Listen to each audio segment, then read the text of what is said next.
Writing a Personal Narrative, Episode 1. What is a personal narrative? A personal narrative is a true story about a meaningful experience in the writer's life. It could be a story about the writer traveling to a new place or performing on a stage. It could be a story about the writer making a new friend or taking a big risk. It could even be a story about the writer's first time on a roller coaster. Now that we know a personal narrative is a true story about a meaningful time in the writer's life, let's examine what it takes to write one.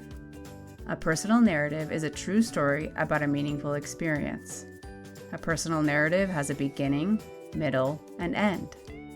A personal narrative is written from the writer's perspective using a first-person point of view. A personal narrative starts with a catchy hook and ends with a meaningful conclusion. And finally, a personal narrative includes descriptive details, transition words, and dialogue. That's it. You know what a personal narrative is, and you know what it takes to write one. You are ready to start the writing process. The first step, select a topic. Learn how to do that in Episode 2. Don't forget to hit like and subscribe to be notified of future videos and to help our channel grow. Thanks for watching.